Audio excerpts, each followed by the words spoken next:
ఎట్లా అనిపిస్తుంది 30 సంవత్సరాల సుదీర్ఘ పోరాటం తర్వాత వర్గీకరణ సాధించారు కదా, ఇప్పుడు ఎట్లా అనిపిస్తుంది మీకు?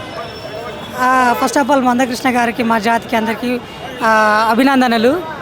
మందకృష్ణ గారి 30 ఏళ్ళ సుదీర్ఘ పోరాటం చాలా గొప్పది. ఈ సుదీర్ఘ పోరాటం అనంతరం మేమందరం చాలా సంతోషంగా ఈరోజు ట్యాంక్ బండ్ మీదకి మందకృష్ణ గారు ఈరోజు ఢిల్లీ నుండి రావడాన్ని స్వాగతిస్తూ సికింద్రాబాద్ నుండి ట్యాంక్ బండ్ వరకు పెద్ద ఎత్తున ర్యాలీలు తరలిస్తున్నాం. 2 తెలుగు రాష్ట్రాలలో ఉన్నటువంటి మాదిగ ఉపకులాలందరూ కూడా ఈరోజు మన ట్యాంక్ బండ్ వద్దకు కదిలి రావడం జరిగింది. చాలా సంతోషమైన శుభవర్ణనం. మందకృష్ణ గారి యొక్క ఆశయాన్ని 30 సంవత్సరాలుగా కొనసాగించి తన వెంటే నిలిచి ఉన్న ప్రతి ఒక్క కార్యకర్తకు, ప్రతి ఒక్క మాదిగ ఉపకులాల బిడ్డలందరికీ కూడా ఈ 2 తెలుగు రాష్ట్రాల తరపున నా యొక్క విద్యార్థి విభాగం తరపున అందరికీ కూడా మేము అభినందనలు మరొకసారి తెలుపుతూ ఉన్నాం.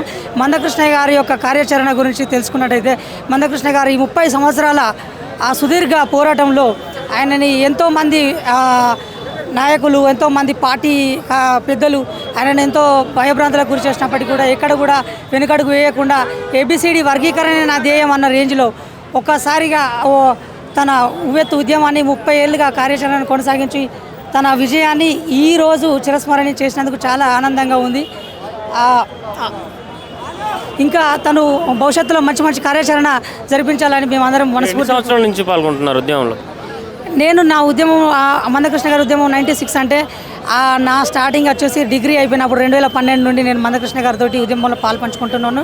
ప్రతి అడుగులో నేను ఆయన అడుగులో భాగమై ఉంటున్నాను. తెలంగాణ ఉద్యమంలో కూడా ఆయన పాత్ర చాలా గొప్పగా ఉన్నది. అలాగే ఈరోజు మాదిగల పోరాట సమితిలో 30 ఏళ్ళ సుదీర్ఘ పోరాట సమితి చాలా గొప్పగా సాధించాడు. అందుకు మేమందరం మాదిగ జాతి తరపున మందకృష్ణ గారికి చాలా కృతజ్ఞతగా ఉంటాం.